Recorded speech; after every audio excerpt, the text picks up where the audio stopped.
दिल्ली और देश के दूसरे शहरों क्षेत्रों में बहुत सारे बंगाली लोग रहते हैं।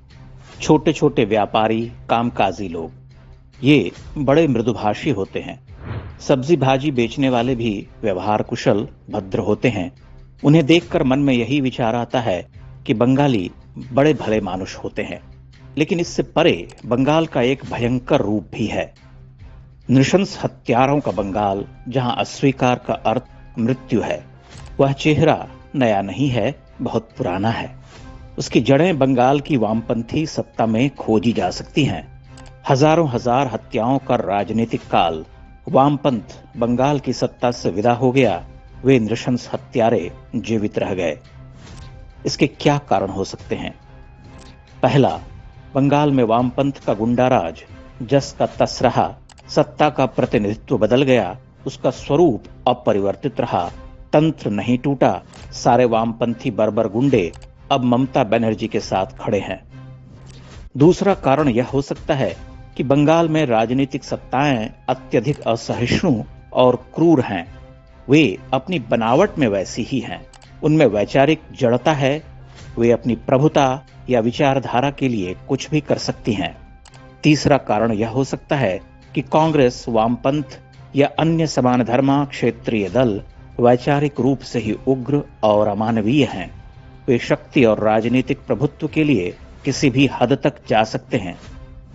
लालू राज से मुक्ति के बाद बिहार में बहुत कुछ बदल गया था, कानून व्यवस्था से लेकर राजनीतिक परिदृश्य तक।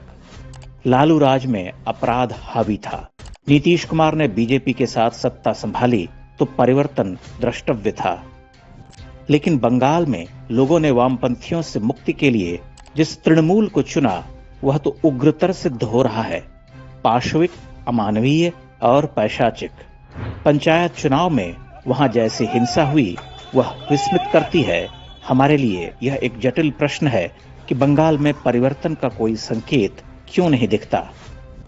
क्या इसका एक आधारभूत कारण यह नहीं हो सकता कि बंगाल, जो ऊपर ऊपर बहुत भद्र, संस्कारी और शांत दिखाई देता है, वह मूलतः चारित्रिक रूप से हिंसक संभावनाओं वाला प्रांत है, जहां लोगों में ईगो सुप्रीम है, सबसे बड़ा।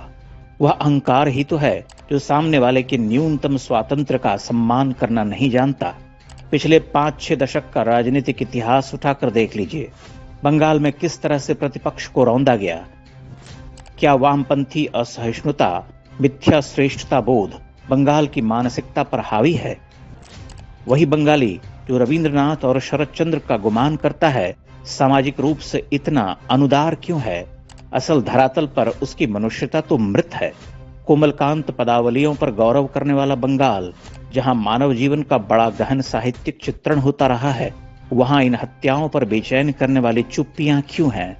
पत्रकारिता जगत में बंगाली समाज के लोग भरे हुए हैं, पर वे इतने बेईमान, अधम क्यों हैं कि वैचारिक मठाधीशी पर कुछ कहते नहीं?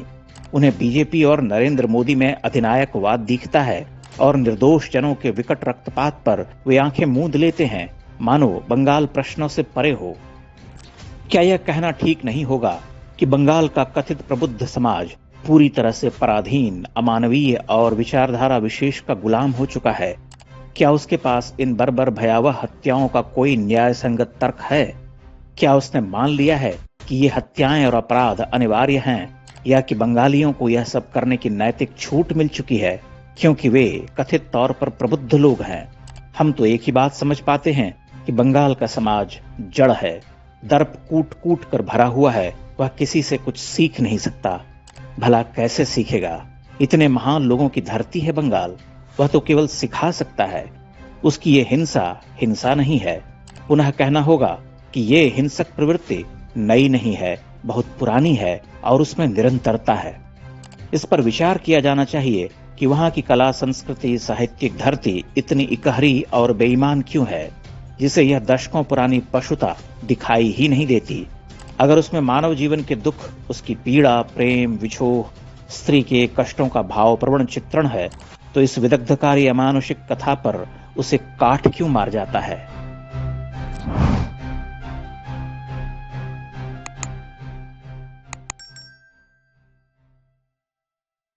इंडेक्स ऑनलाइन के वीडियो समाज को समर्पित हैं।